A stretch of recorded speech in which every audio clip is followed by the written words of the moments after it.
and all the attendees can join. And the city does have a DEP number too, if you didn't know that.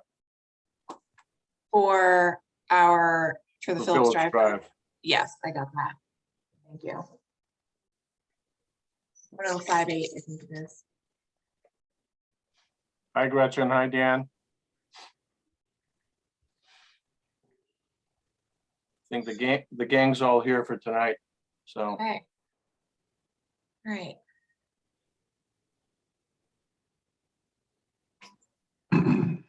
So we'll start at 6:45.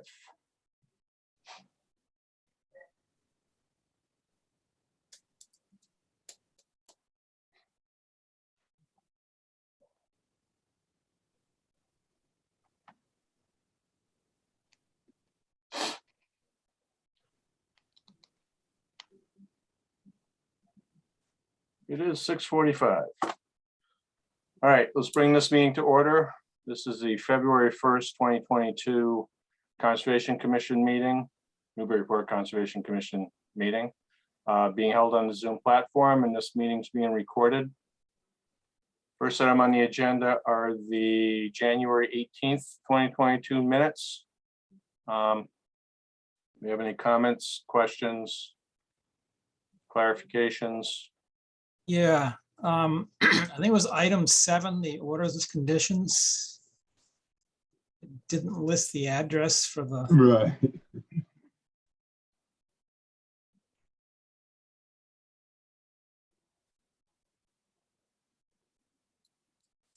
Oh, yeah, you're right. Which project this is, it is Yeah. actually 25 Basin Street. So Right. thanks for pointing that out. That just needs to be added in there. Gretchen can get that. With Q Street, I was a little confused at we went from Mr. Drago to Mr. Powers, and it isn't clear to me who must file the notice of intent for proposed new work with it. So Mr. Drago is just getting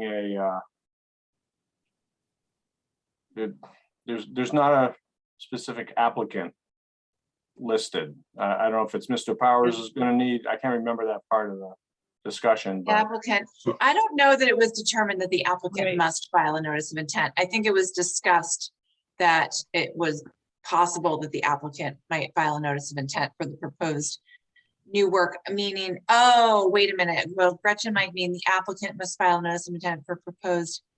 Would that be, Yeah. would we be referring to the garage, Gretchen? I think I got that just wrong. I was just trying to say that it would be an amendment, not a minor modification. Right. So I The don't think I garage. one. needed to add, it would be a notice of intent. I just wanted to say it would be an amendment. Okay, okay, so that's Okay. got I'll to be, fix that. so that would need to be further up, and it's got to refer to Mr. Drago. Yes. Right. and it would, and it refers to the garage reconstruction rather Yeah. than the Yeah. wall. Right. Okay. I'll fix that. Okay. It was at the very end of the page. I might have lost interest. How's that possible? That was not your inside your head voice, Gretchen. All right, we got anything else? Got a motion? Motion to approve as amended? second, All right, roll call. Paul Healy, Yes. Steve Moore, yes. Dan Warshaw, Yes. David Vine, Yes. and I vote yes. All right, old new business. First one is Plum Island updates.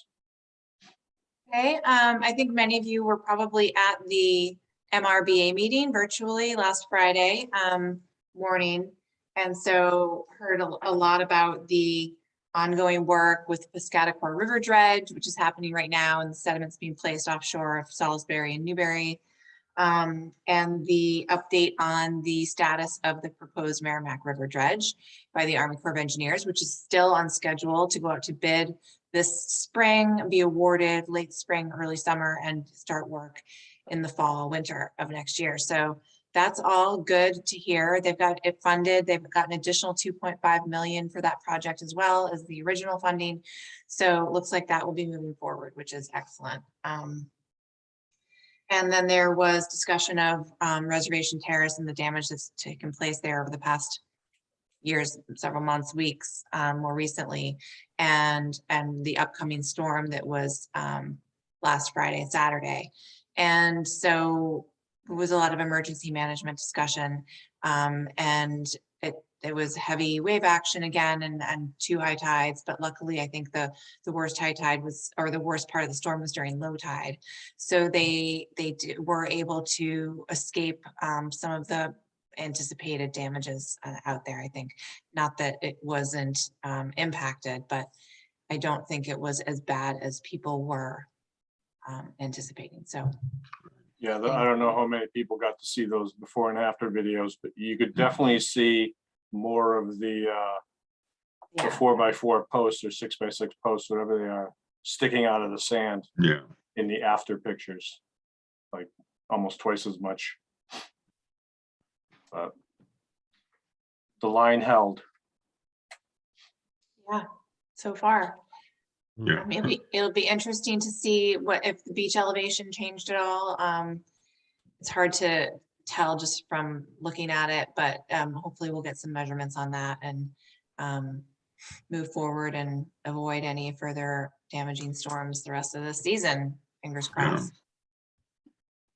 Has there been any more talk about repairing the jetty or rebuilding the jetty? I mean, because it's every time this happens, everyone goes back to the jetty as being the problem. Is it moving any farther along for a repair or an adjustment to the jetty? No, I don't think so. Oh, Not from what I've heard.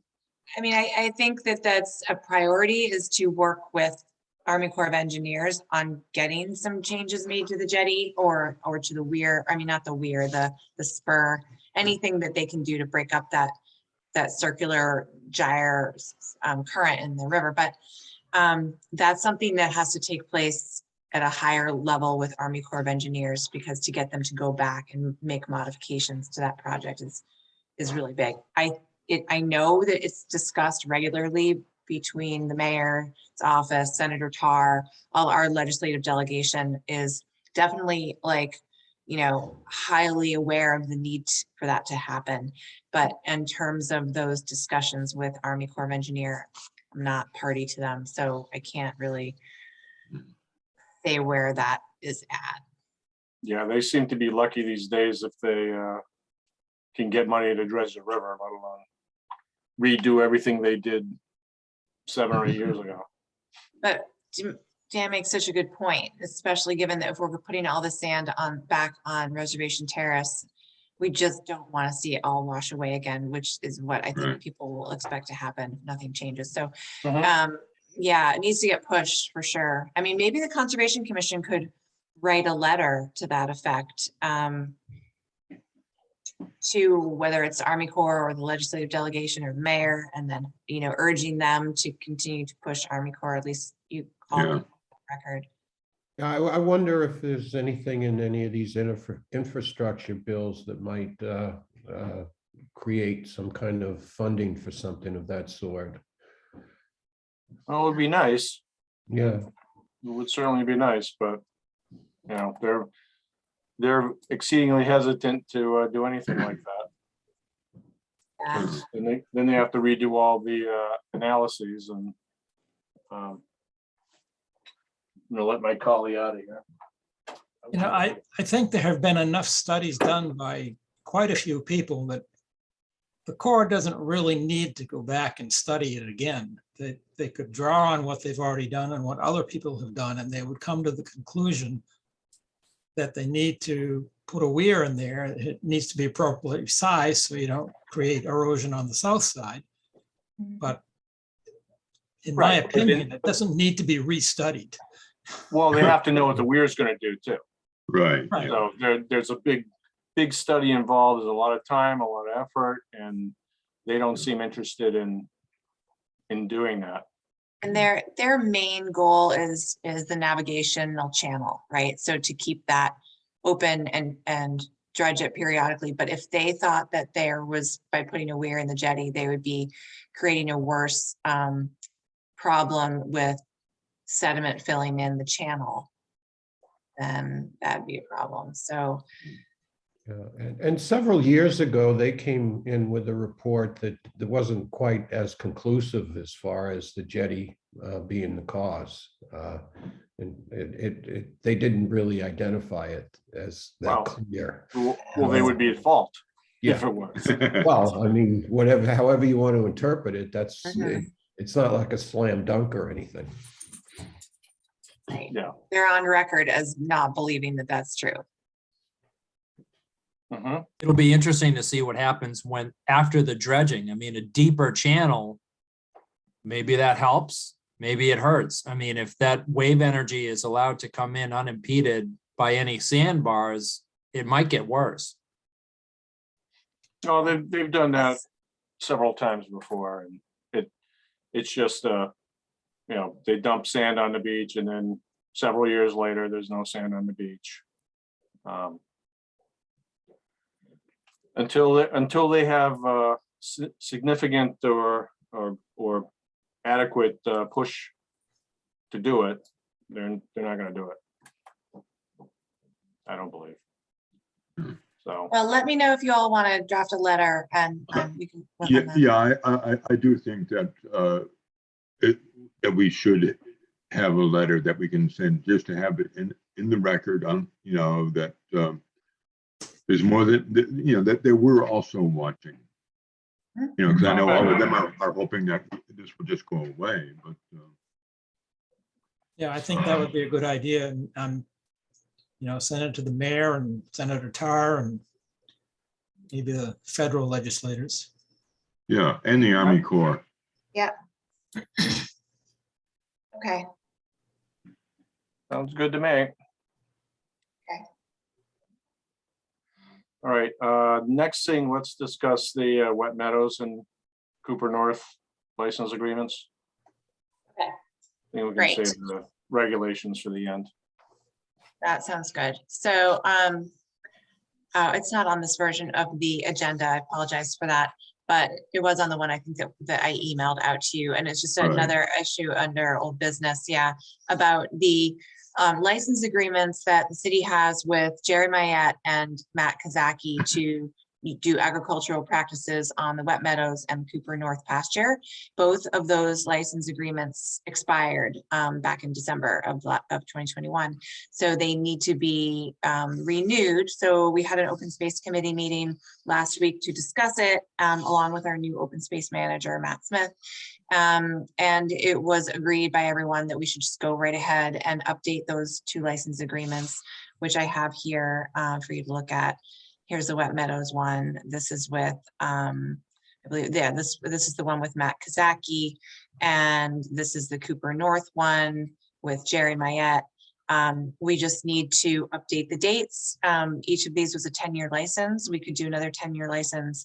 My only question for you all at this point is whether or not you want to discuss, and Joe and Steve, who were part of the open space committee, we met last week. What we didn't discuss is that there is a allowance in here for spraying of glyphosate on the properties. And knowing now that 10 years ago it was different, now we've sort of seemed to feel differently. Do you want to keep that Yeah, in? because it's not allowed in the city at all. Certainly Right, not on city property. property, right? So this is city property, so we should take this out, correct? Yes, Yes. Okay. and maybe we should change that to no glyphosate Roundup or rodeo can be sprayed on this property. Okay, However kludgy that language is. okay. State of prohibition against use of glyphosate, okay. And that'll continue down to no fertilizer containing pesticides or herbicides or whatever is allowed either. So the other thing that I was asking for in our open space management meeting was to ask Jerry Mayette to remove the no trespassing signs on that trail that goes between Cooper North pasture and the old I-95 road bed. People use Yeah. it all the time. Supposedly he only put those no trespassing signs up there because he thought ATVs were going through there. Not that ATVs really pay attention to such things, but or their drivers. But I would personally like to have them removed, because he is, he's made a good amount of money off this property over the years, and I think he can give us back a little bit and just not make it illegal or deny people the right to walk out there. Well, we talked about putting up signs and replacing them with, no motorized vehicles or something. like that. And respect this. No motorized vehicles, they can't get to Jerry's property without going over the city property, and there are no motorized vehicles allowed there either. Yeah, But I'm totally fine. We discussed putting a sign up there that said, this is private property, be respectful of this, or, your privilege to walk on this property may be removed. yeah, Matt was gonna work on that, some of that language. And the city could offer to pay for the signs. The commission can pay for the signs. Yep. That's a non-issue. But that's that. So when are they both expired now, or? I believe they are both expired. Let me just check. One was pretty close, but yeah, that Yeah, one, Jerry Myers this was one- expired. It earlier in December 2021, and the Wet Meadows was expired. Okay, so Expired it was earlier. about the same time. Okay. Okay. All right. So was that the latest version of that? That's what I'm wondering. It might not have been the latest. I thought This was is not the latest. 'Cause I Okay, don't know that it talks about his requirement to mow the back field. okay. There's another one. I just copied in the wrong one for this meeting. Yeah, okay, My because they were files. both signed around the same time, maybe Yeah. less than a month apart. Yep, I'll find the latest one and make the updates to that. Okay. Anybody else want to make any changes? No, sounds good. Okay. You want to vote to, do we want to wait to see what Jerry says about the signs, or do we just want to, it's not going to change anything. He's still going to be doing it for now, but. What do you want? What do you guys want to do? Well, that's, whether we do those signs or not, does that affect this license? Well, I kind of wanted to, You make want it- to put it in the license? Well, on our open space committee, we decided not to hold these hostage to the signs issue because we didn't want him to get Yeah, upset and sort of walk away Yeah. over something like that. right. We can certainly make it be part of the same conversation with him. Right, yeah. But then, so I would say we should approve these changes to the license and give our support to removing those signs. okay. Two separate issues. Is that a motion? Yes. Does Second, this cover both of them? No, we should Yeah. probably vote on each. We have to vote on each one separately. I think. Oh, okay. Okay, so we made and seconded two motions. We can have two votes.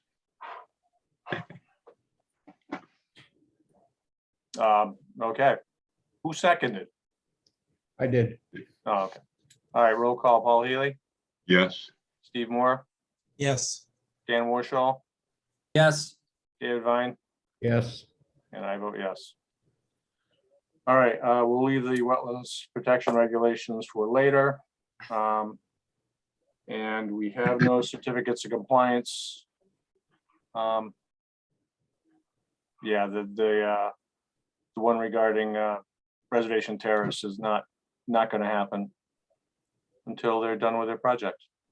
So we'll move on to public hearings. Can I get a motion to open the public hearings? So moved. Second, Roll call, Paul Healy, yes. Steve Moore, Yes. Dan Warshall, Yes. David Vine, Yes. and I vote yes. All right, first item is John Eric White, City of Newburyport, Phillips Drive neighborhood, notice of intent. Okay, David of BSC Group, I just moved over to be a panelist. And just to remind everybody, this was a public hearing that was opened at the last meeting.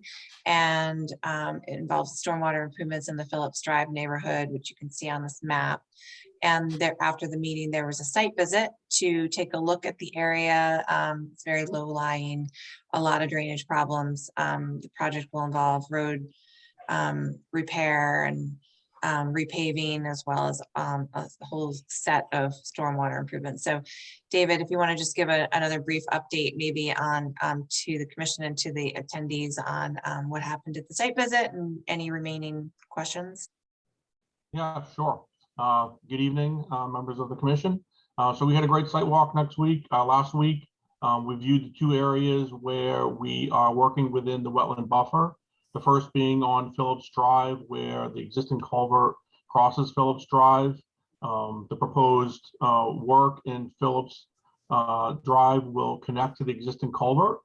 We had some discussions around the sizing of the drainage system and those sorts of things. The system was designed for a 25-year storm.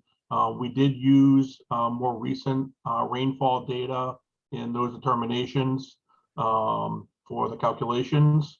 So we are considering climate change in our calculations and sizing of the system. The existing culvert does pass based on the increased intensity rainfall events for a 25-year storm. In comparison, that is like passing a 50-year storm based on the previous calculations. So the culvert is adequately designed for that roadway. We then walked over to Ryan Road.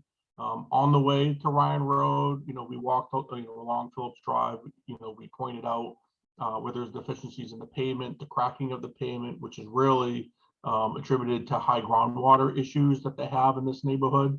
The design of the roadway and the improvements. Part of that is some under drains in the roadway to alleviate some of those conditions for the high groundwater. We noticed a bunch of the houses up on the north side of Phillips Drive, some pumps constantly having their basements have to be drained. There's a lot of groundwater coming off the hill from above.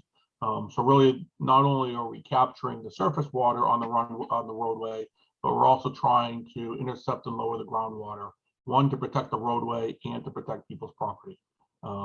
The entire neighborhood's getting fixed. That's Drew Street, Sullivan Street, Phillips Drive, and Ryan Road.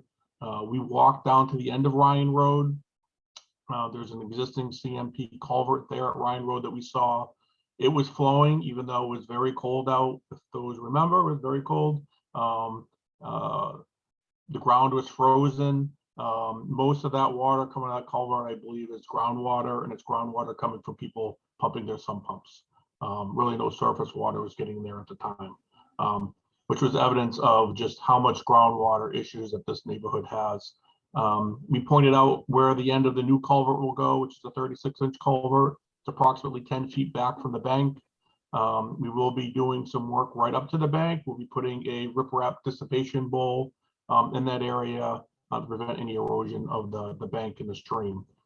Again, this system also is sized for a 25-year storm. Again, we ran the calculations. We did actually do a full model with this runoff from Ryan Road that actually goes to the culvert at Phillips Drive. And again, it all handles the 25-year storm as we had indicated at the site meeting. At the last meeting, we went through a short presentation of what the project entailed. We did not have a DEP number at that time. And so we decided to continue and do a site walk. We now, Julia, do have a DEP number. Yes. I didn't see any comments or no comments from DEP. We're hopeful to address any other questions that the commission has and move forward with the project. Just another note, at the site visit and at the previous meeting, it came up that there's an issue with the blockage of the culvert at Hoyt's Lane, which where all this water eventually gets to. And the residents were worried that that was going to end up being blocked and back everything up. So Joe went out and took a look at it and took a photo, and some other people looked at it as well. And since then, DPS has gone out. They removed the down tree and the debris that was threatening to clog that culvert. So we can be assured that it'll be functional, at least for the time being, and that they'll be on top of making sure that stays clean into the future.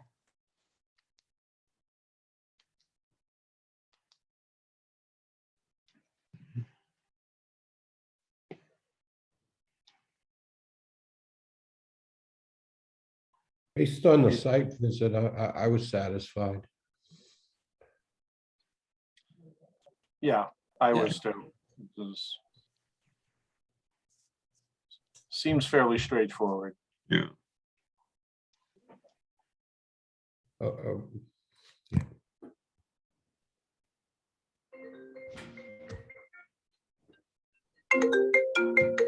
right, hang your phone up.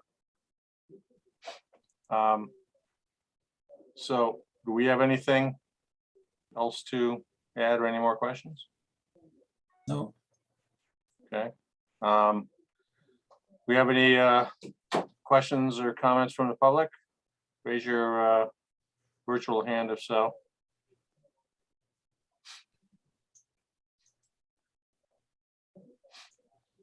Well, I am not seeing any virtual hands.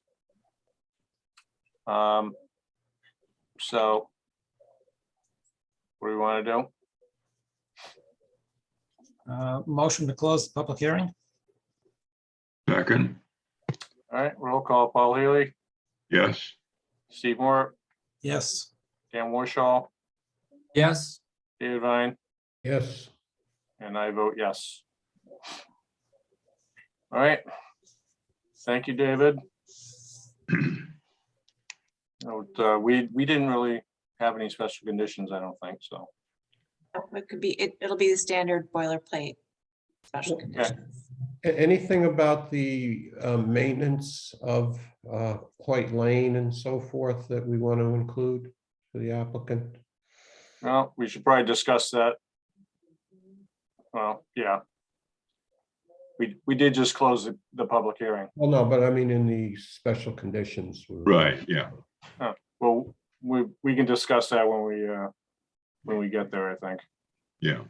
David is welcome to hang on until we get there.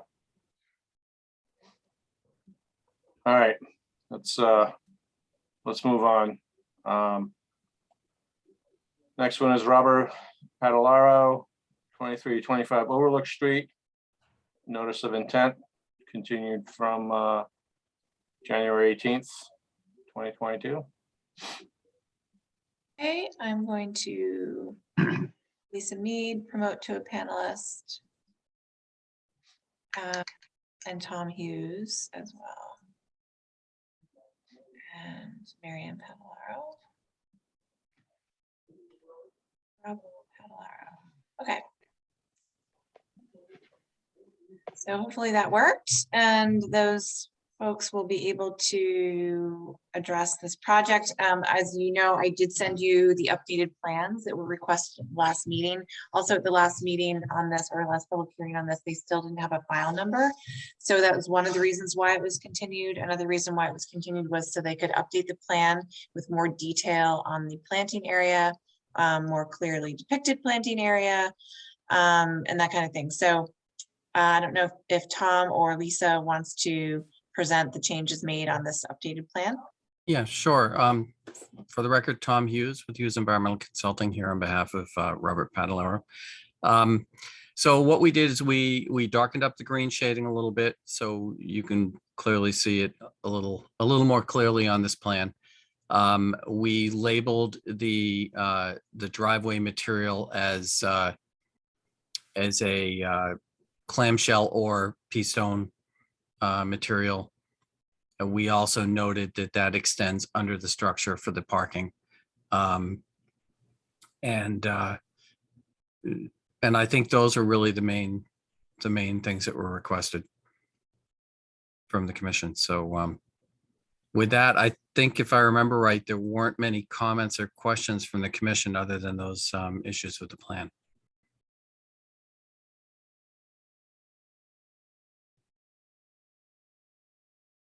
Yeah, I don't remember anything. Much of anything else. Yeah, I mean, we have if you remember, like we've given you a comparison table to both the prior NOI existing conditions and the current existing conditions, and demonstrated we improve the conditions in both scenarios. So I think it's a good, clean NOI that meets the performance standards and improves conditions at the site. So we would ask that you consider, obviously after seeing if there are any abutters who have any comments, that you vote to approve the project. Okay. We have anything else? Good to me. Okay. Anybody from the public want to comment? Raise your electronic hand.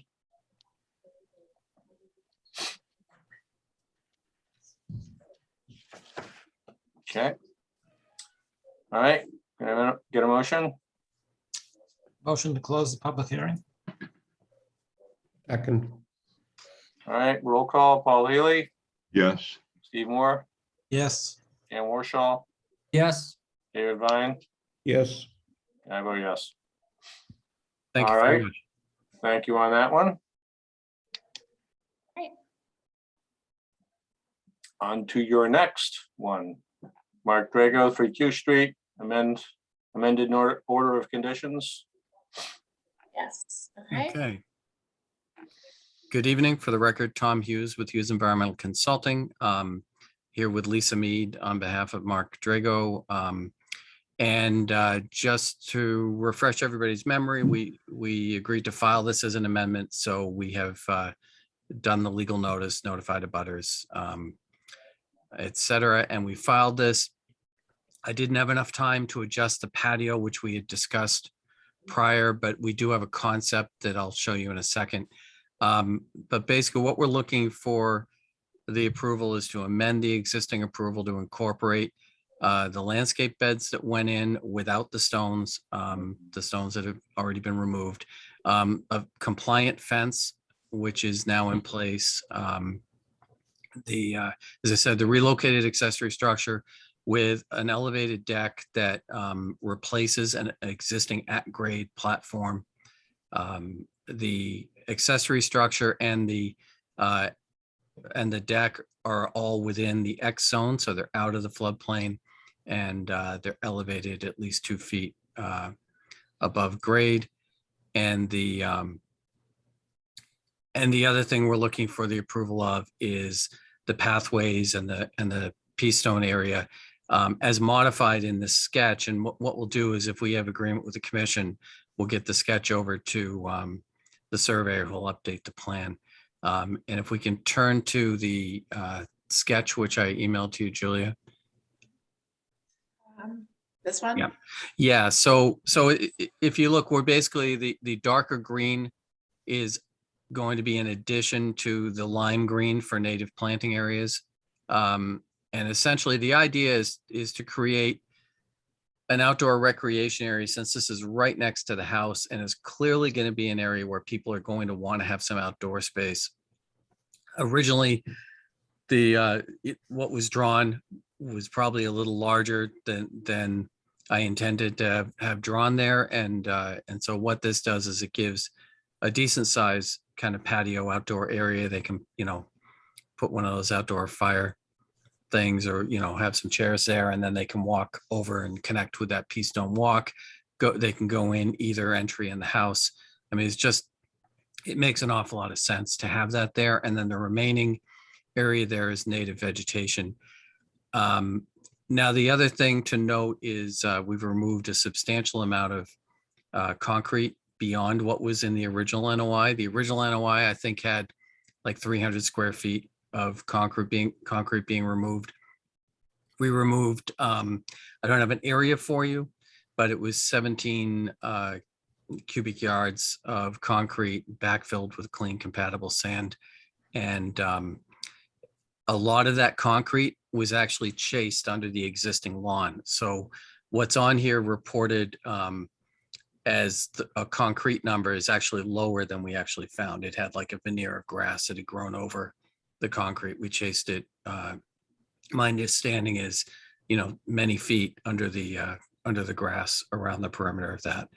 So the other thing I will remind the commission is that we also include in a location to be determined in cooperation with the commission and its agent, up to 200 linear feet of snow fence. That would go on Mr. Drago's property, or with city permission, we could put some of that on the nearby city property. Just, go out. My thought would be we go out, we take a look at the area, and we decide together kind of where it's going to have the best environmental impact. Obviously, we want to be careful that we're not blocking somebody's access to the resource. But during an earlier site visit, I think we all saw that there was some snow fence there that had done quite a good job. Quite a good job of collecting sand, and I think it would certainly benefit the resource area to get that increased.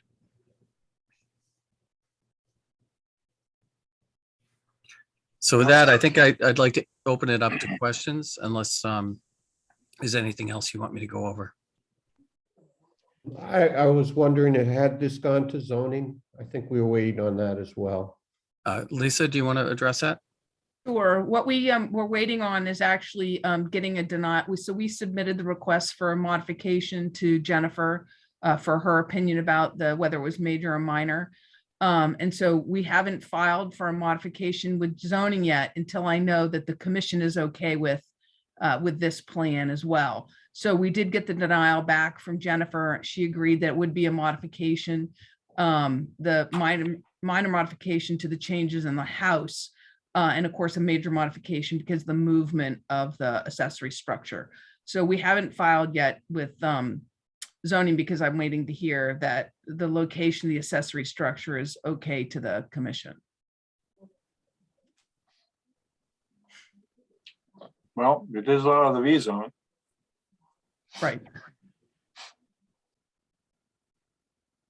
Yeah, I'm fine with it. I think it's what we talked about Yeah. several times. I don't have a problem with it. I guess we still need to talk about the facing on the wall, and I'm not sure where that comes into play here. I think that'll come into play after. Yeah, After this. we'll discuss after we do the orders of conditions. We'll discuss that Okay. next. Although if you excuse me for a sec, I think that it is shown on this plan, this amended plan.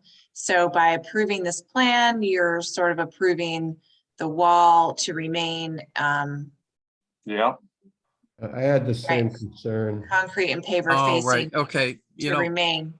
So that Well, was here- not, that's not submitted intentionally for that, and that's not on our list of amended things. So we would certainly be willing to change that language on there and get that into you right away. That basically says that the concrete and paver facing is not part of the amendment. And I think it might, yeah, I think Or it might just be remove best to the- just sort of leave it out of off of the plan for right now, so Sure, that we it's can- not part of an official amended plan. And So we that can way, just take whatever is the- decided, yeah. Yeah, we can take the labels off. We can take the bluestone facing label and that note and the notes all about it, just totally off the plan. Yeah. And also get those stones out. Again, we just were racing. If you remember, you waived our filing deadline and we just had to race to try to get everything from a paperwork end in terms of getting public notice and everything out. So we didn't have enough time to make updates like that. So we certainly can do that before anything is issued. So I guess I would ask the commission to consider, since we're going to change that planting as well, right? So you want to have the updated planting around the house and the Yes. reduction, so that if you were inclined to issue an amendment, that it actually not be issued from Julia until she has an amended plan that shows the reduction in the pea stone area, and that shows the removal of those labels that Tom just discussed. And we have the planting plan. We have not given you a planting list. You know what? That's, I just want to interject quickly. Because there are a few things that need to be revised on this plan. I don't typically like to have a lot of revisions done after the commission closes a hearing. And because you still have to go to zoning, so there is no real rush on this right now. If you get an acknowledgement from the commission that the proposed accessory structure is located in an area that is acceptable to them and it meets the performance standards for dune by being elevated to 2 feet above highest grade, etc., then I think we can continue this, get the updated information, get the revised numbers, because Tom, you still owe me also a revised NOI form page with updated numbers. I don't feel comfortable closing this until we get these pieces in place. Okay, I think that's, I think that's reasonable for sure. I guess what I would look for is, to your point, Julia, is from the commission acknowledgement that based upon what we've discussed, assuming those changes come forward, the commission is okay with what we've proposed. Yeah, I certainly am. Yeah, I think so.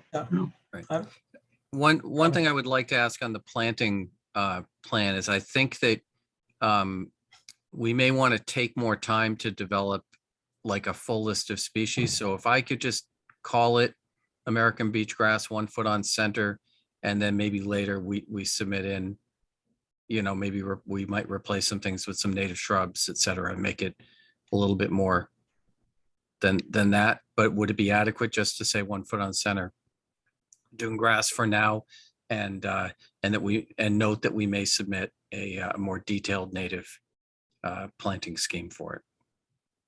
I would say prior to start of work. Okay. Yeah, that would be fine. And that's fine. I mean, I think if we can get that in, as long as, it's clear we're not going to be making more plan changes after this, I think that's fine. And then we can move forward on the zoning front with it and get that closed out. And so I guess if that's the case, do you guys need to motion to communicate anything to zoning, or is that, should we just ask for the Well, continued? I'm good with, I don't think they need to. I mean, Okay. if we're filing, I can represent to them, and Julia can tell Yeah, I can tell Jennifer and people. Caitlin that they can do that in the report. Okay, so And they can watch this video too. Very good, Joe.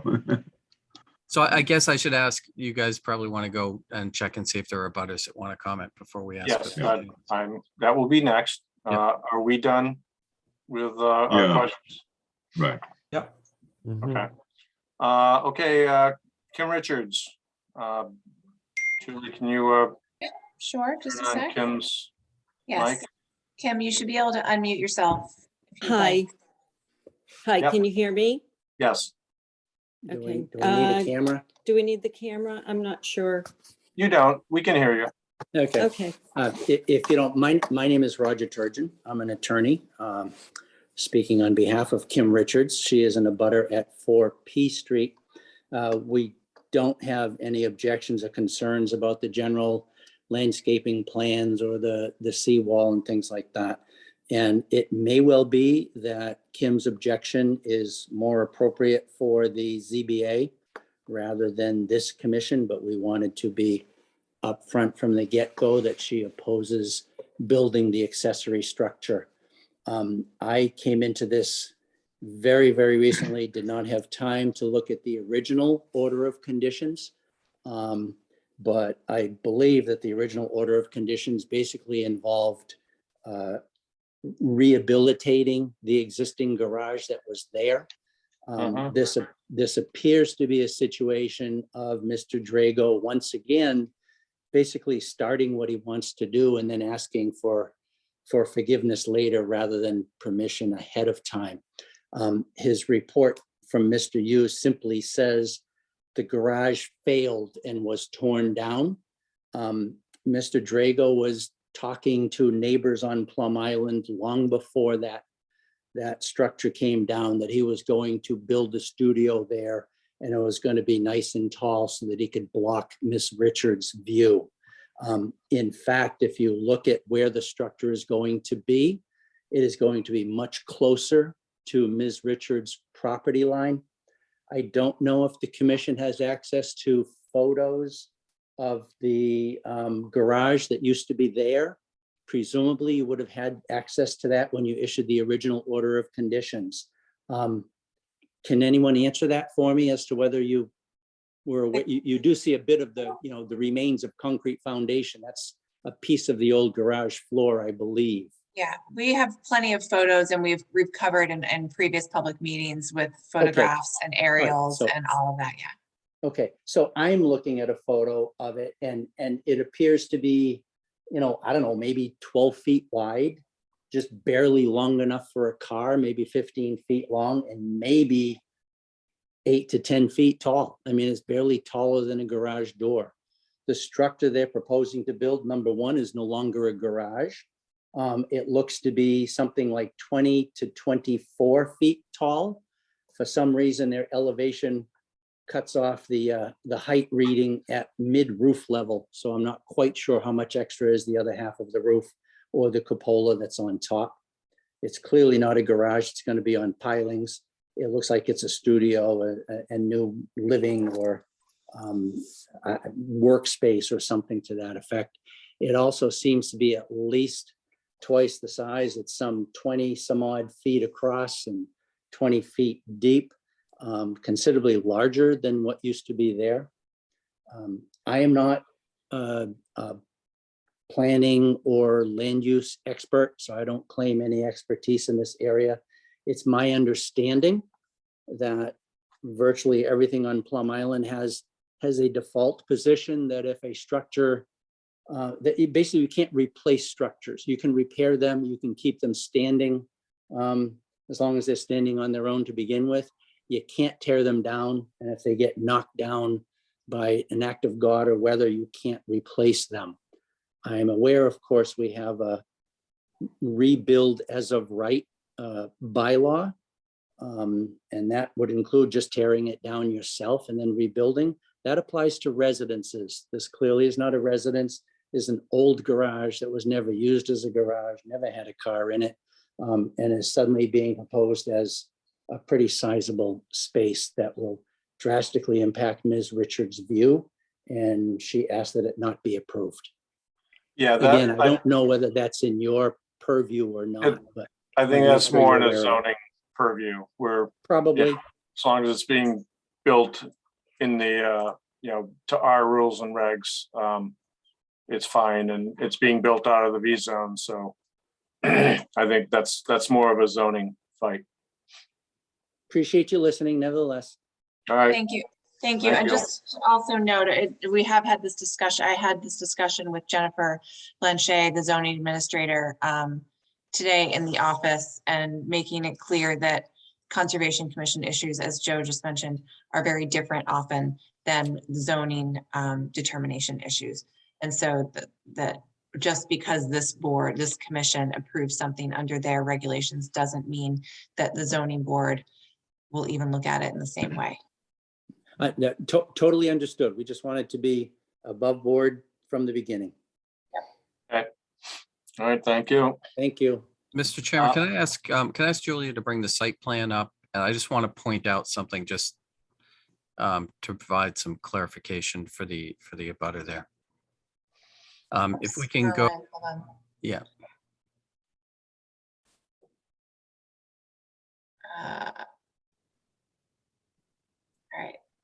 So on the right-hand side is a survey plan of the prior garage. And Julia, if you can just put your cursor along the flood line. Because the garage touches the velocity zone and is in the velocity zone, if it were be replaced in that location, The velocity zone, I think, is in elevation 14. The bottom of the structure would have to be at elevation 16, supported on piles to be replaced in that location. At the lowest. Right, at the lowest. And so the location on site is really necessitated by that shape, which is almost heart-shaped there, that is the flood zone boundary. And that represents an area mapped by FEMA that is not within the floodplain.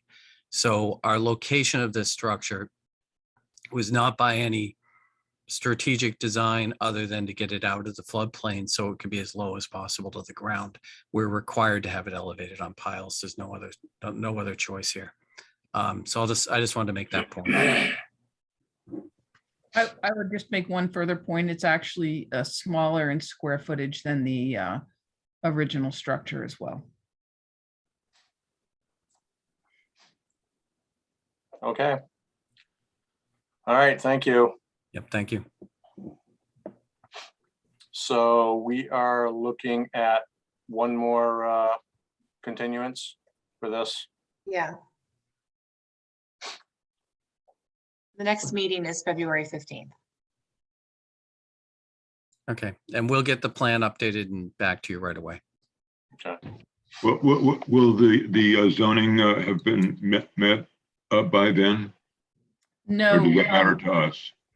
no, Paul, excuse me, I meant to introduce myself earlier. I apologize. Lisa Mead, Tellerman Cost of 30 Green Street on behalf of Mr. Drago. No, we'll submit in the next week or so, but then, it's about a 30-day advertising period, so Yeah. it won't have met by then, no. Yeah, we said we have our own guidelines, so they can Right, do what they want to do. They have to come exactly. in. Doesn't get approved, they have to come in and amend again. That's right, yeah. No, All understood. right. So a continuance to February 15th. Can I get a motion? So moved. Second, Roll call, Paul Healy, yes. Steve Moore, Yes. Dan Warshaw, Yes, David Vine, Yes, and I vote yes. Thank you All very right, much. thank you. So let's get a motion to close the public hearings. So moved.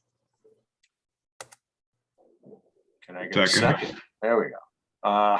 Roll call, Paul Healy, Yes, Steve Moore, Yes. Dan Warshaw, yes, David Vine, yes. and I vote yes.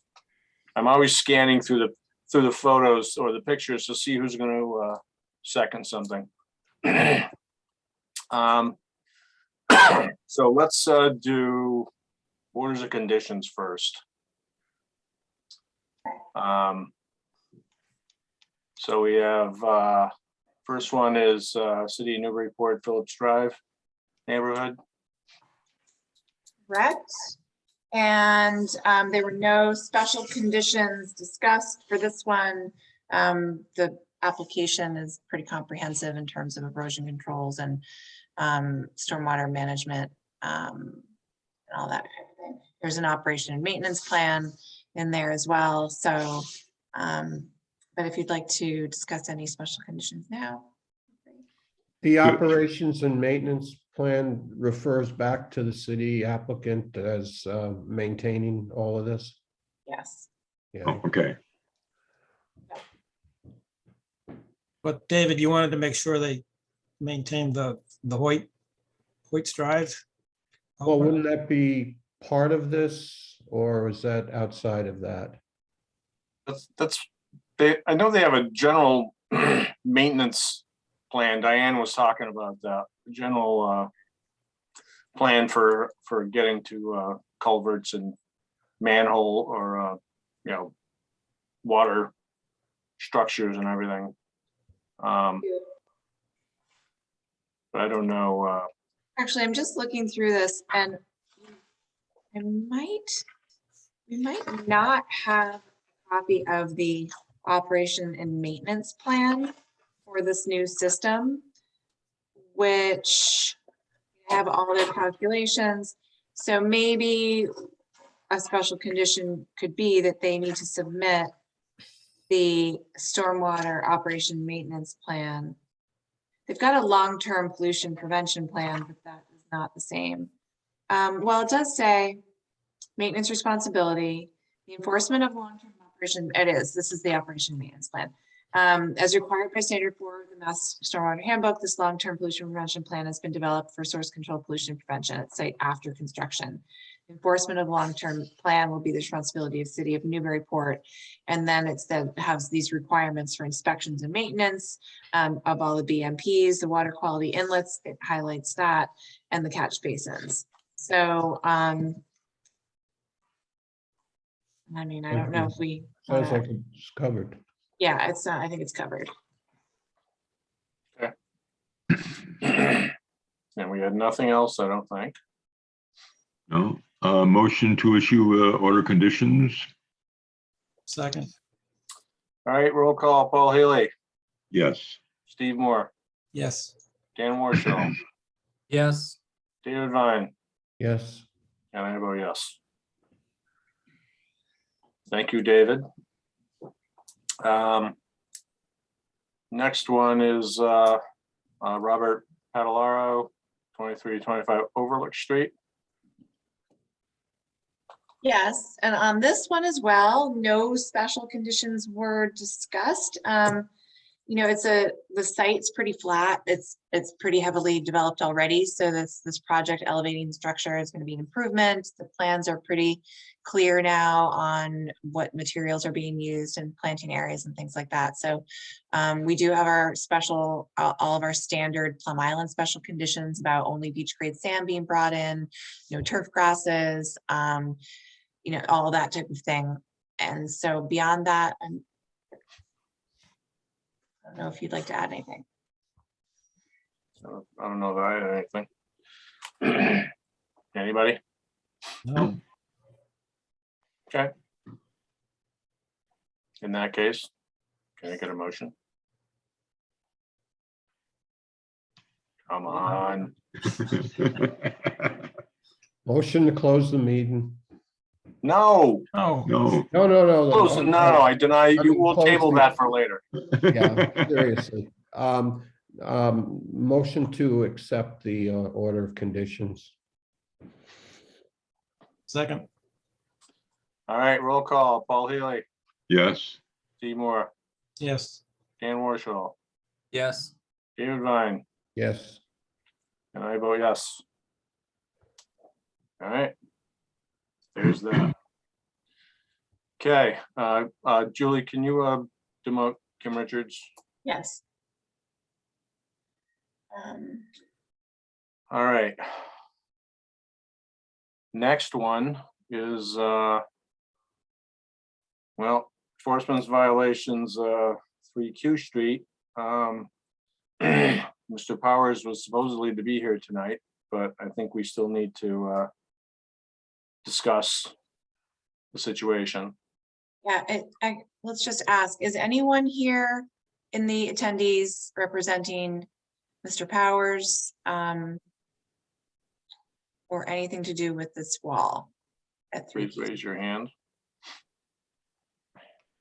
I did speak with Mr. Powers. He knew about tonight's meeting. I know that he told me he would be available for it. I also spoke with his wife yesterday. And she indicated that she would, you know, remind him and make sure that he got on. He was here at the end of the last meeting. Okay, Not so here now, maybe but- just waiting till the end, thinking that it would be later. I'm not sure. Well, in any event, we still have the paver wall that goes from Mr. Drago's property to city property, basically, that apparently Mr. Powers and Mr. Drago paid to have that wall put on there. And really, I don't know that we have a lot of leeway in in allowing something like that, mainly because there was no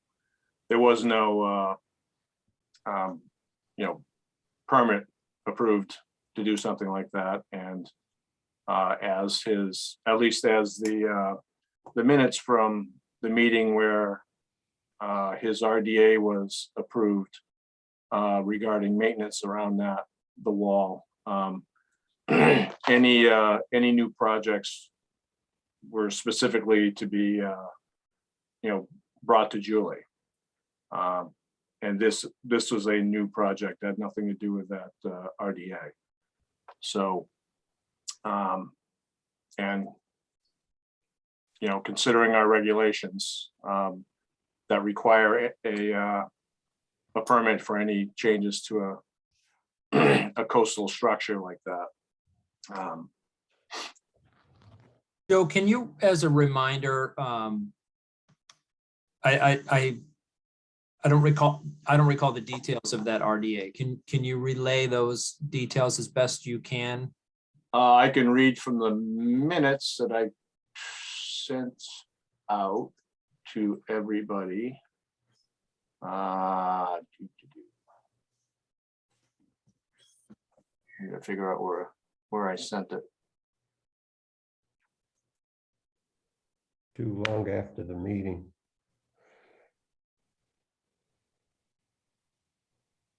Let me do this. These are some photos of the wall that Mr. Power sent.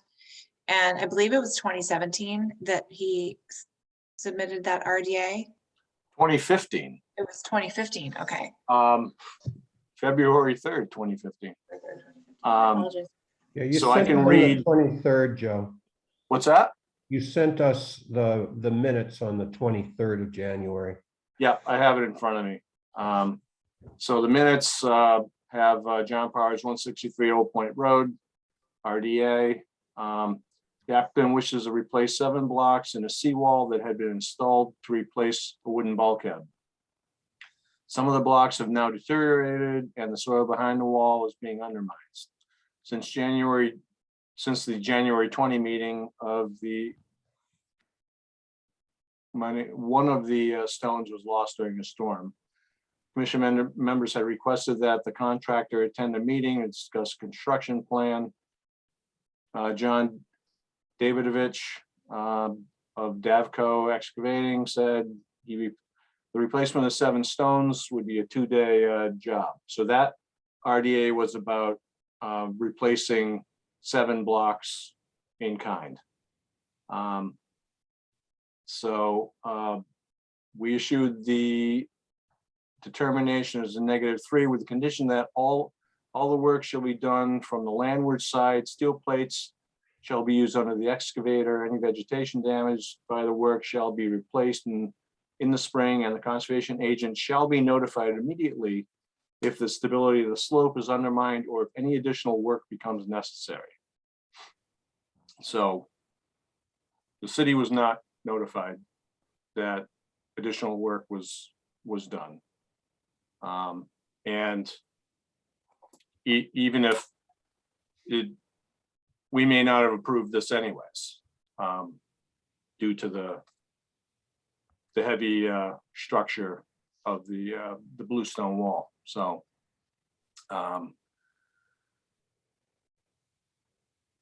Do we have a picture of the bluestone anywhere? Let me see.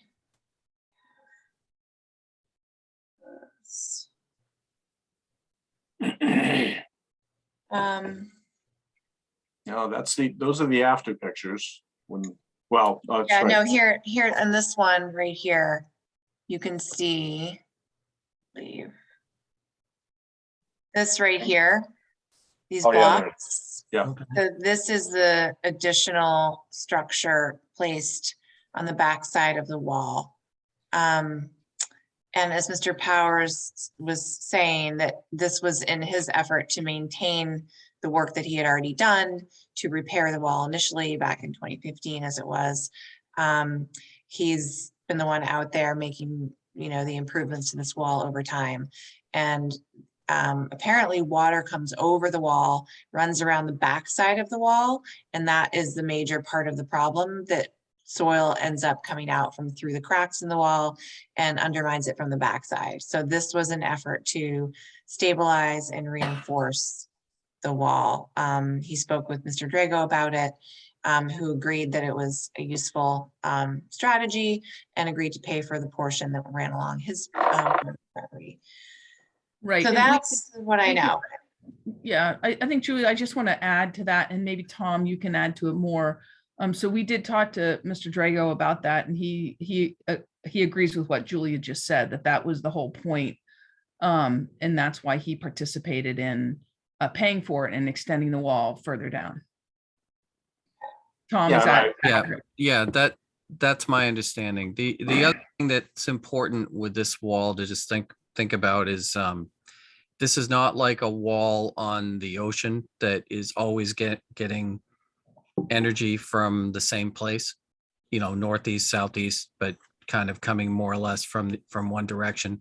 In this case, depending on the storm, it either can be kind of head on, more typical what you would think a wall would endure, but at other times it can actually come in more parallel to the wall and go behind the wall.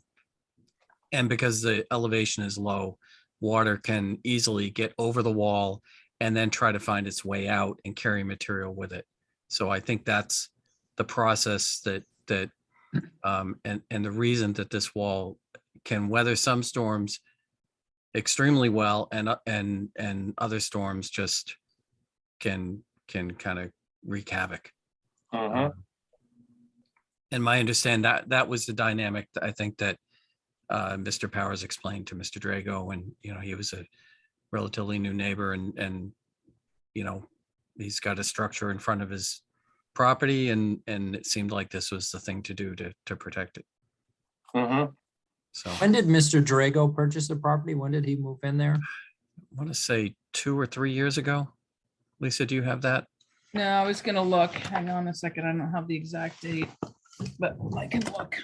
I So want to say it was last year and this wall went No. up just a while after he purchased it. Yeah, He's no, owned it but- longer than that. I think your Yeah.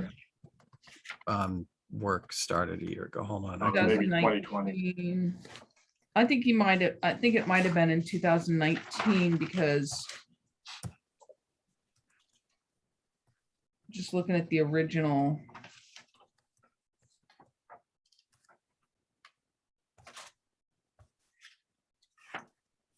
Yeah, your order was issued in, your original order was issued in June of 2020. So I suspect he bought it at the end of 19. Yeah, I can get you a date.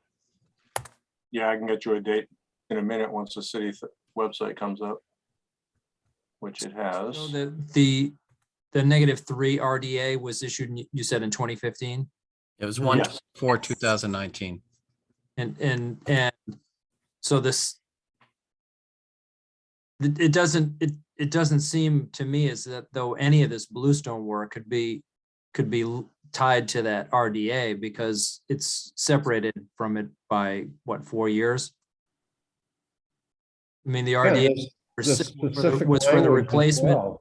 Is for the replacement of 7 blocks, and it was before this was done. Mhm. Right. I don't think that, I didn't mean to imply that it was tied to the same determination or to the same approval from the commission, but that Mr. Powers, takes on maintenance of this wall, did that RDA, and I believe his intent was just to continue to maintain the wall over time. Needing to come back to the commission was obviously overlooked for doing the additional work.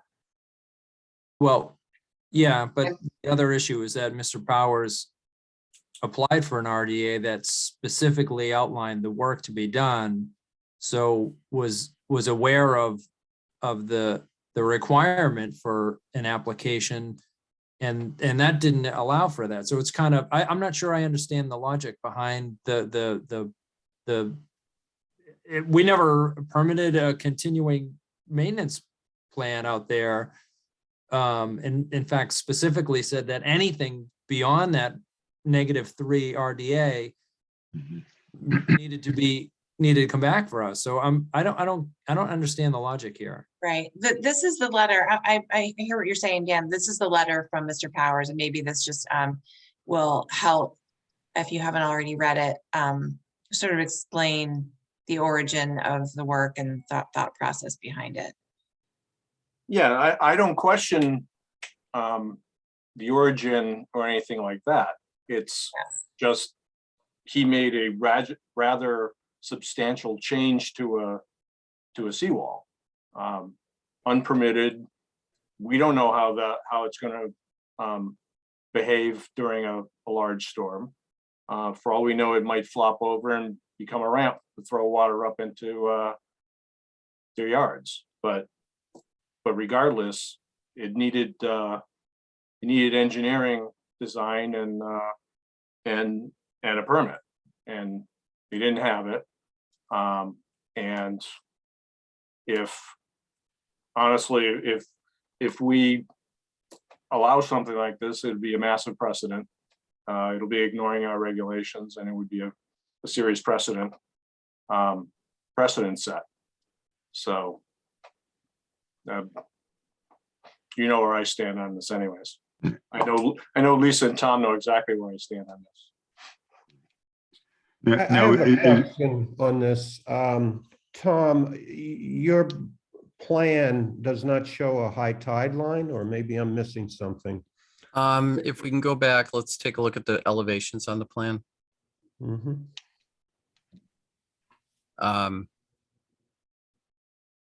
Let's see. Well, Tom's looking previous for one? that. Mr. Drago purchased the property in January of 2019. You know, there is a riverfront line drawn. So see the 100-foot riparian? Mhm. That's drawn off mean high. So are you saying that line, Is 100 feet to mean high. Can so you see 100 feet further is high tide? further seaward of that location? Okay. And that line, kind of, that dotted line you pointed out sort of ended.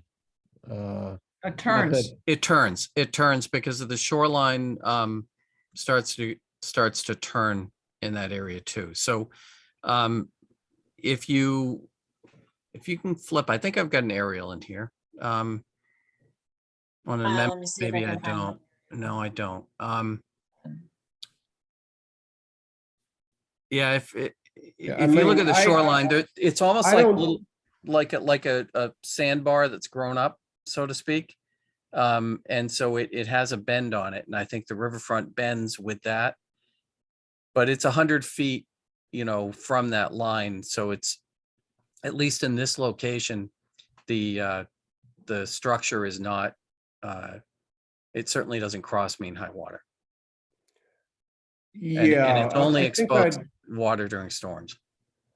I understand that, and I think it probably should be pointed out, because otherwise you would need a license and so forth.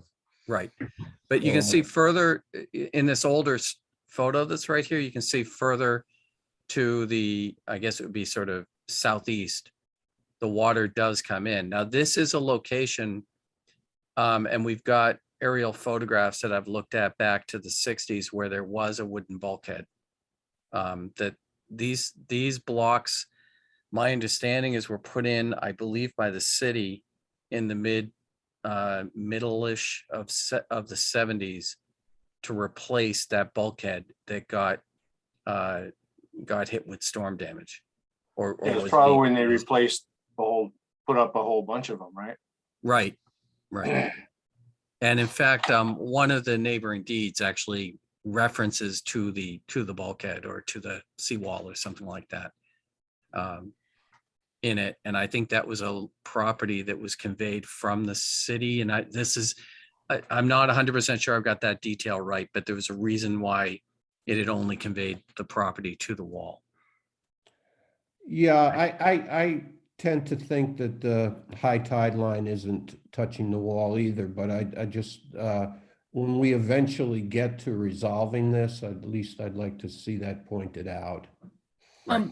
If I could, Tom, you might remember when we did this research that, and I think that, I think Mr. Powers might have told Julia this too, that original wall was put in by the property owners that were adjacent to it originally after a major storm down there. When the bulkhead, I think the wooden bulkhead was deteriorating. I don't know if that's exactly correct, but there, if you look back at the original orders of conditions for this wall, the orders are issued to the private property owners, including Mr. Bauman and I think Mr. Powers' predecessor in interest, but all of those property owners, I believe if you look back at the old plans and orders of conditions, oh yeah, Mr. Maloney, you'll see that those are who the orders went to.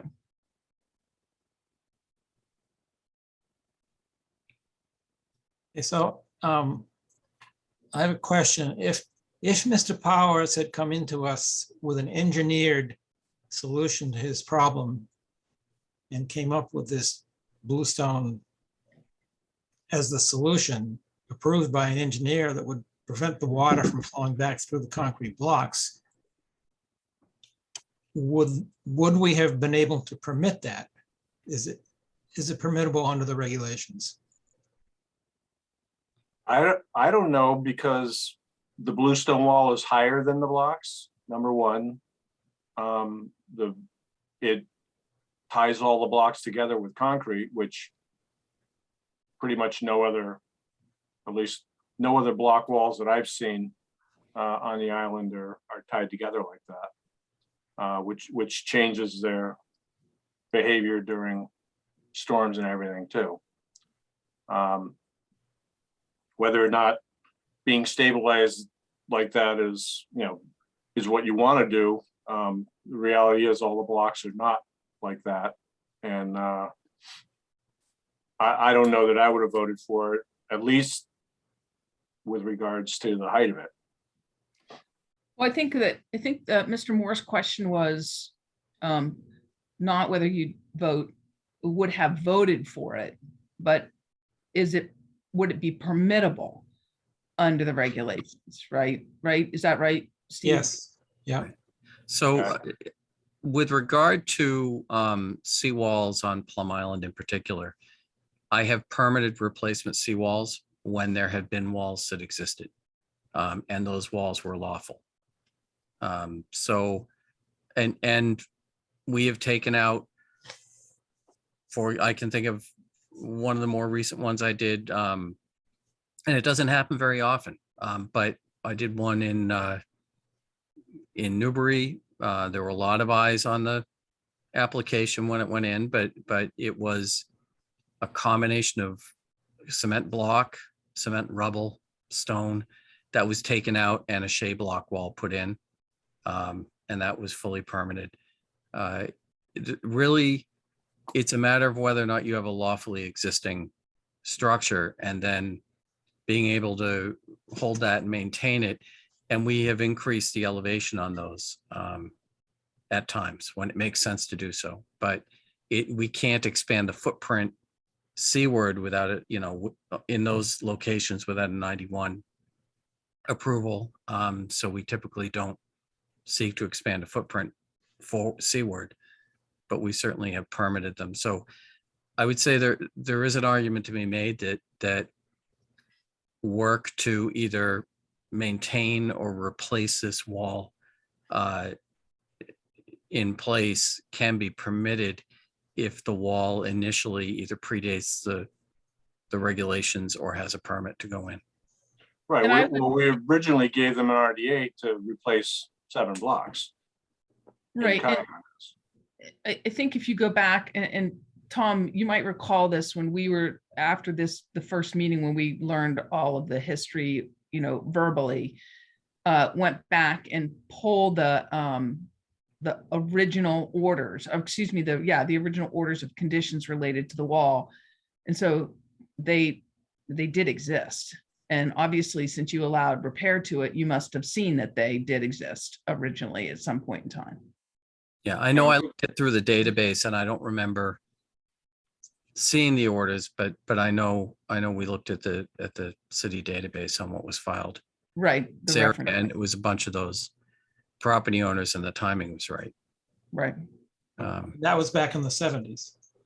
I believe so. Yeah. I mean, I think that's my recollection from when he was Yeah. pulling them up. I've also in the commission's regulations, actually in the commission's, the Newburyport Wetlands Protection Ordinance, there is an exemption for work. Well, it's not an exemption, but work is allowed within the 100-foot buffer zone, including the 25-foot no disturb zone and the riverfront area, provided the activity is not within any other resource area, no regrading, blah, blah, blah, blah. And that includes maintaining and repairing existing stone walls. So it is something that is, allowed, maintaining and repairing existing stone walls. Now that doesn't specify a coastal engineering structure on the dune, but it does specify within riverfront area and buffer zones. So, I mean, coastal engineering structures are a little different, but my understanding is that, as Tom said, if it's pre-existing permitted, seawall, that it Yeah, can be that- maintained. That's Yeah, not on the my, landward side as well. I think that's very important in this Right, case. So in order, I mean, obviously the commission, we understand, and I cannot speak for Mr. Powers certainly, but we understand that you need to have a proper review of this, right? And so the question is, can Mr. Drago and Mr. Powers, or however it is that you want to do this, file, an RDA, a NOI, whatever it is, so that you can have review of it and it can be, you have a record of it and you can determine whatever it is that you're going to determine about it. well, there's that, and there's also the fact that near Mr. Powers' property, it's city property that's been changed. And the city was not asked if the wall on their property can be modified. So that's. Well, again, if they did a real, I would certainly say it'd be a notice of intent. Laying out the entire, everything that they wanted to do. If they wanted to get, if someone was on city property, they can go and ask the city if it's okay to include them in this filing. If not, they remove it. But yeah. My other point with this is, this seems clearly aesthetic too. Because number one, it comes up higher than the block wall. It's a bluestone. These are sorts of things people put around their yards for aesthetic purposes as well.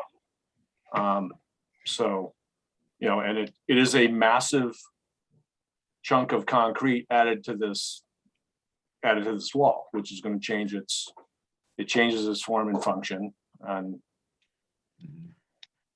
I think his intent was to, and I can't speak for him, obviously, and I wish he was here to speak for himself, was to prevent the water from washing through the concrete blocks and then removing sediment when it flows back out. I would think that was probably his intent. And I would agree that the bluestone is aesthetically pleasing, certainly more so than those concrete blocks. So I guess I'm inclined to think that they need to come in with an engineered NOI that says this is a reasonable solution, get the city's permission to have already done it to their property, and then we'll go from there. Yeah, and I'd also like to know how far down this stone wall goes. So if it's really more than aesthetic, then presumably it goes down as far as the bottom of the concrete blocks. Right. Right. I don't have the answer on how deep it goes. I don't think Right. it goes to the bottom of the wall, because I think the wall is 3, 4, maybe even 5 courses deep. It goes down quite a bit. Yeah. Yeah, I- yeah,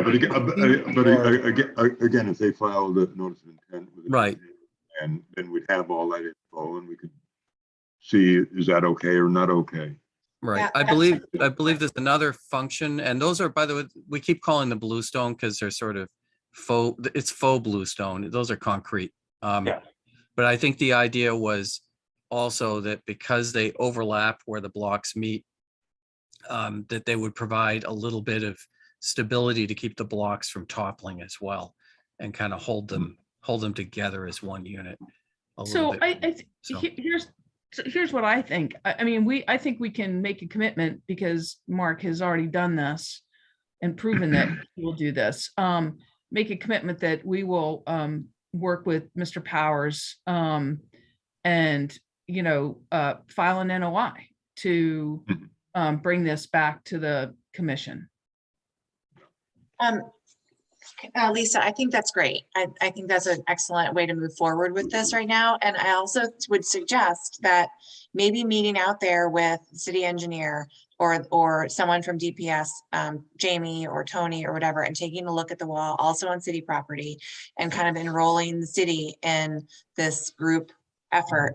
If you can get the city engineers, you know, approval of whatever solution is proposed and how it is proposed, if it's this or some modification of this, then I think that that would also go a long way, especially given that it was constructed on city property and the city would have to sign off on whatever application is put forward anyway. Okay, so I think that's a great idea, Julia. So Tom and I will work with our client and we'll reach out to Mr. Powers. We'll also then reach out to Jamie and Tony and John Eric and have a powwow out there with our own person and file something accordingly with the commission. Okay. Yeah, and you know, you could let me know if you do have that meeting, if you are able to get someone from the city side to attend and weigh in on this. I would love to also be present at that meeting just to, you know. be Sure, kept in yeah. the loop. Yeah, it's not, I don't expect, given what's coming at the end of this week, that it's gonna be, Yeah. you know, in the next few days, right? Of course So, not, no. but, you know, in the next 2 weeks, okay, 2 to 3 Yep. weeks, we Yep. gotta figure out where everybody is. One thing on that, considering that Mr. Powers did the work or had the work done for him, I'd like to see a real drawing of this, like something that really shows what's out there. I mean, we keep speculating on what's Right. what's Well, if it- going on here. Right, if it's an engineered NOI, what we could do is based on either on-site, you know, investigation, digging down, or talking to Mr. Powers, who I think when they had to replace those blocks, I think they went down to other courses in the wall doing that. And so I think they know how many courses it is. We can provide a typical section that kind of Yeah, shows the something wall. that's just not his memory also, something that Yeah.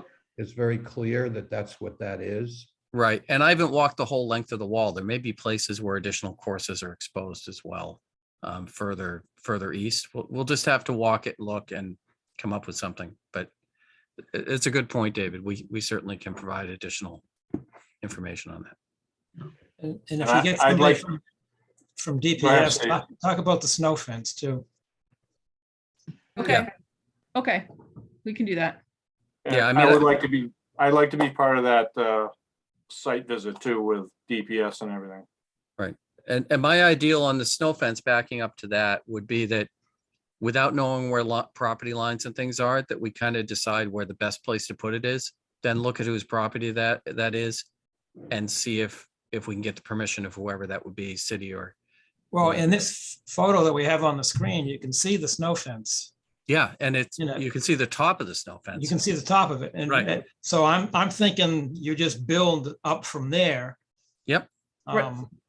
We have to No. make sure Steve, I think Tom's point is that you know, the property lines out there are a little nutty in that area. So we just want to be sure whose property that is, so we don't run into, you know, existing conditions like we're talking about right now. Well, Yeah. there were some signs on that fence also that said, you know, something about city conservation area behind this. So I'm assuming that fence is on the city property line, but I could be wrong.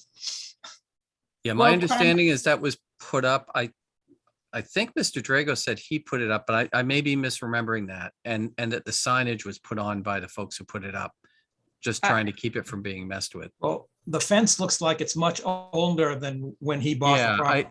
so I may be misremembering what he told me, but regardless, I think we just see where it makes the most sense to put it, right? And then we figure out whose property that would be. And if we can't get permission for somebody else's property, then we may have to adjust it. But let's go for ideal and then back off from that. Right. Yeah, And from I'd what like I to be can, out there for that site visit also when you have it. Okay. If possible. from Okay. what I can see from the me map, that fence is probably on Mr. Drago's property. Right. I think it is, but I just, let's make sure because Yeah. as Lisa said, property lines are a little bit funky and the MyMap stuff is not representative of where the real property lines are necessarily. Well, the assessor's map has them there too. So I did go to or at least the online assessor's maps. And Yeah, they- well, that's what the MyMap comes from, but assessors maps and property lines don't always line up perfectly, especially in weird places like this, where the deeds deviate from the Plum Island subdivision a little bit here and there. Like just reading some of them, I've been kind of a little bit surprised because usually it's pretty clear. It's like, map whatever, lot whatever from plan whatever of 19 whatever. It's they're all almost all the same, and these kind of read a little differently. So, yeah. So with that, I think it would make sense to, unless you feel we need to talk about this at the next meeting, to at least push the discussion or, put it on the agenda for a month out so we can give you an update Right. on where things are after we communicate with Mr. Powers and hopefully have a site visit with city officials and. Well, and I would request though, Tom, so I guess the question is, do we need the enforcement order to continue, right? So we're gonna have an approved plan, hopefully at the next meeting. We've made an agreement to come in with an NOI for this wall. Does the enforcement order need to be continued? I think it does. I think Yeah, we might want to amend the enforcement order a little bit to allow work on the new amended order conditions to proceed while we're looking at the enforcement order on the wall. So that's fine. I'm trying to narrow it down so that it's Yeah, not, right. And now, Tom, I'm wondering if you have any recollection. It seems to me that this cement block wall that we're talking about up that end of the island, a lot of that I believe happened like maybe around the No Name Storm or the Hurricane Bob. And there was an emergency certification by DEP. I don't know if we even got to look at it. It was a very high priority. Yeah, I looked at aerial photographs and the bulkhead existed up to a point, and then this came in I think some aerials in the 70s. And my understanding is, and really? I want to say 76-ish. It was it looked like it might have been pre-78. But it's a little bit of a blur. When I was pouring through it early on, but I was pouring through all the other things going on this property. I sort of knew it a little bit better, and unfortunately my gray matter is just not capturing everything that I read through. And I didn't come tonight prepared to discuss the history. I do know from what little interaction I had with Mr. Powers that I think he knows like everything about when this went in and how it went in and who put it in and all that. But unfortunately, he's not here tonight to convey that to us. Yeah, I think Paul, you're probably closer to right, though. That's my understanding also. But we're gonna look here, instead of us all guessing, we're gonna get you the information, okay? Yeah, that's the good thing. Okay.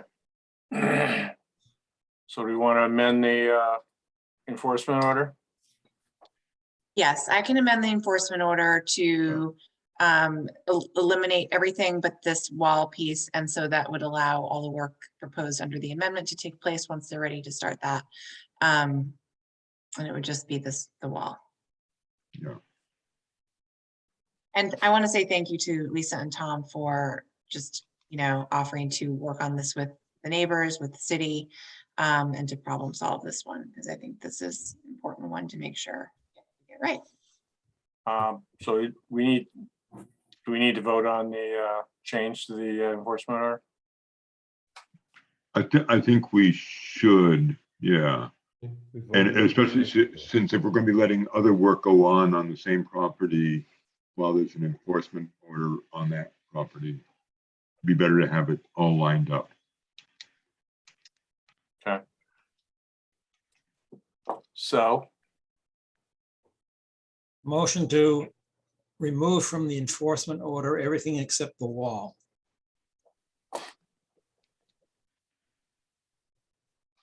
Second, roll call, Paul Healy, Yes, Steve Moore, Yes.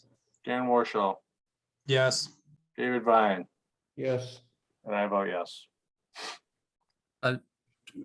Mr. Chairman, just again, my gray matter failing me right now, but by amending the enforcement order and just the wall, was there a requirement in the enforcement order regarding the wall and removal that we need to change to file for after the fact or something along those lines?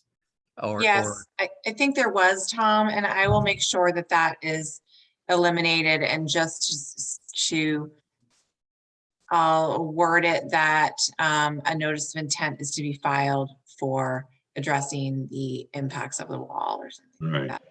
Right. And of course, we can speak for Mr. Drago. We can't really speak for Mr. Powers, but we'll reach Right. out, and I Yep. assume he also will work with us to resolve. Yes, hopefully Yeah. so. All right. Okay, thank you Well, very much. Yep. Thank you very Sure. much. And I appreciate everything tonight and have a great evening. All right, you too. See Sure. you next time. Yeah. All right, Bye-bye. take care. Take care. Bye-bye. All right. Now we're going back to old business and discussion of the wetlands protection regulations. Yes, so we had our subcommittee meeting a couple weeks ago. It was a really good meeting. We went through the proposed changes that I had sent you all to both the ordinance and the regulations. In our meeting, we went through it line by line and determined that actually we don't really need or want to make any changes to the ordinance itself, which is great because that's a much bigger lift than changing the regulations. We don't have to go through city council just to change the regs. I think we landed in a really great spot in terms of what those changes are. So I will send them out to you all as revised during that subcommittee meeting. You can take a look, and I think it would be good to put this on the agenda as a public hearing to discuss and vote on those changes at an upcoming meeting, if everyone agrees. Yeah. Sounds good. We did get rid of the overriding public interest language in the variance. No, we area, didn't. we? No. We did not, No. because we've been discussing that for a long time. Why couldn't I find that? I was It's searching. in both the ordinance and in the regulations, but I believe it's mainly in the ordinance. If you hold on a sec, I Oh. can find, I can bring that up, just a sec. I'm totally confused. Ordinance. Okay, can you see this now? The, all right. So let's go down to variances, hardship. And this is in the ordinance.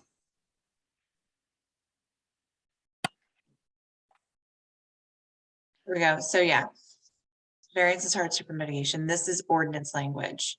So to change this in terms of no reasonable conditions, mitigating measures, and project is necessary to accommodate an overriding public interest, that would have to be changed in the ordinance. Okay. if you all want to do that, think about how you want to revise it. I'm not really sure. I know we've come up against what the wording means in other applications, but you've always been able to figure out how to, come up with a rationale. Yeah.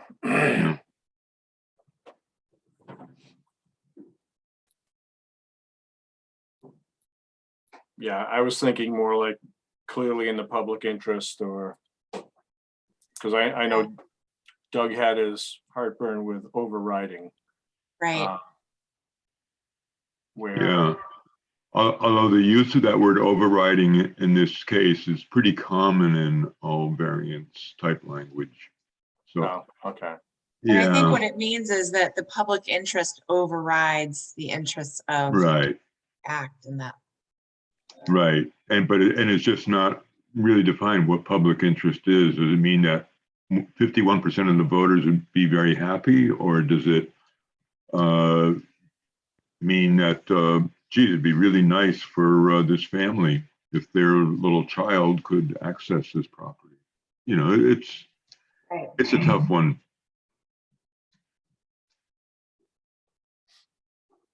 Yeah, I think that's what Doug had more of an issue with. I think he had no issue with the public interest part.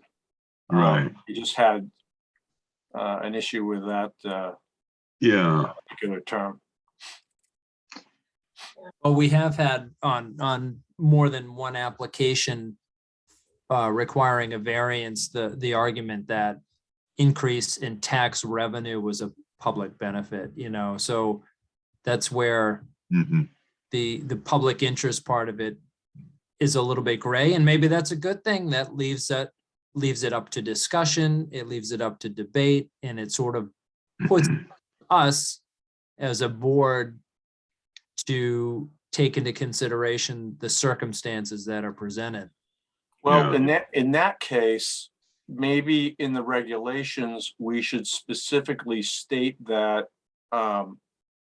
tax revenue would not fall under an overriding public interest.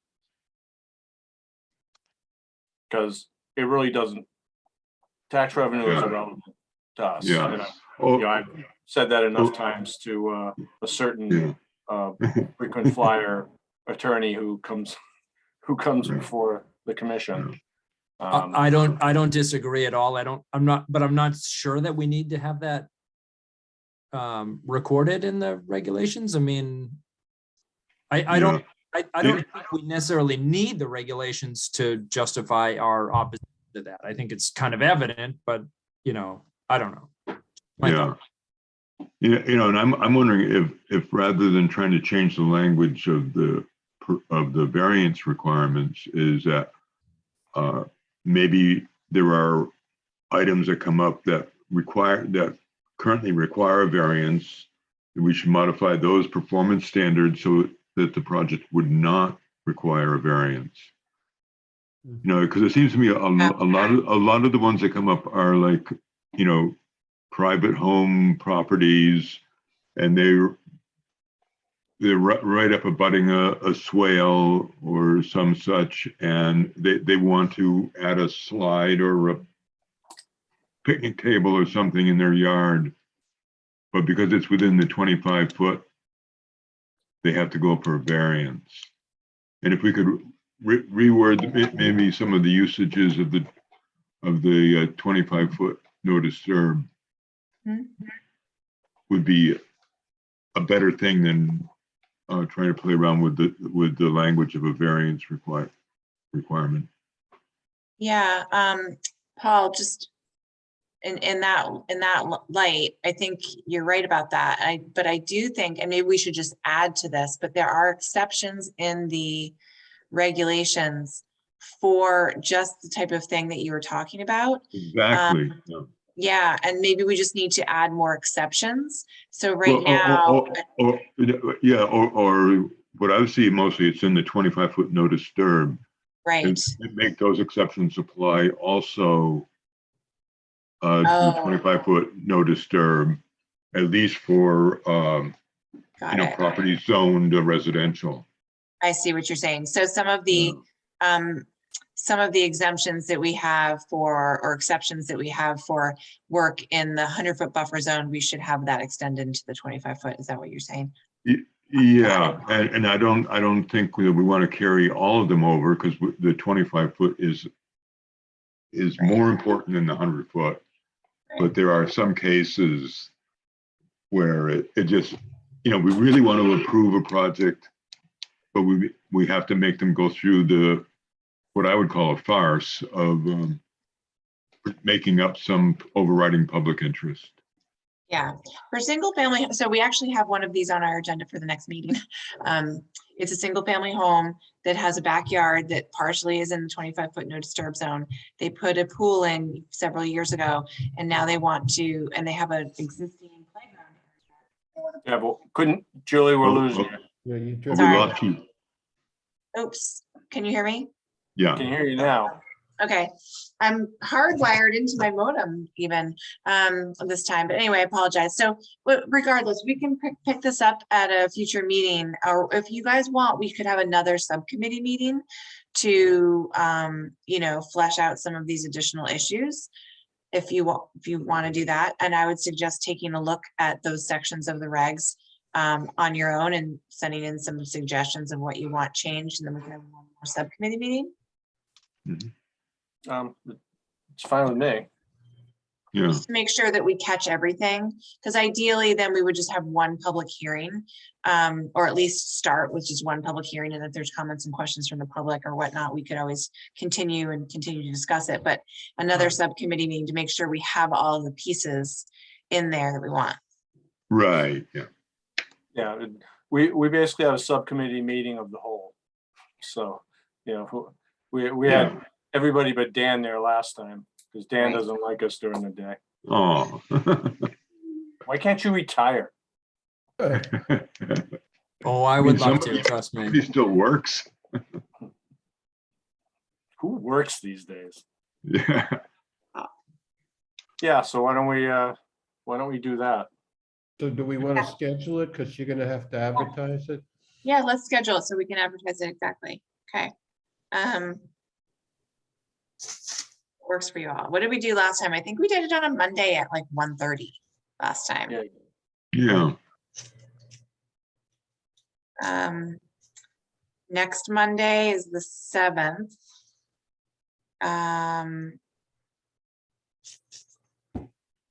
Oh, can't do it on that day.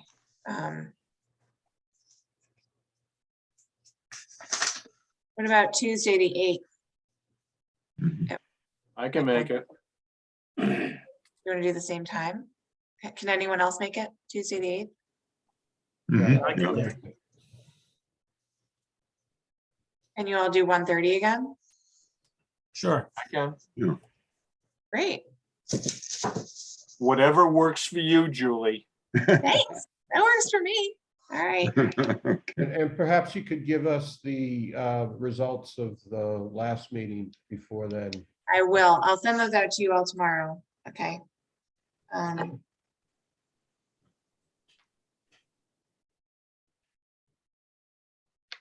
It will just be the regulations because we decided. Right. Yep. Now is at 1:30. 1:30, Tuesday, the 8th. I'll send another Zoom link.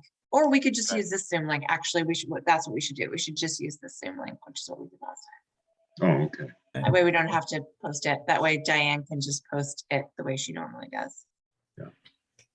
And the public's all set on their Zoom link. Yep, it's Yeah, the same one it that they just would needs- also use. Okay.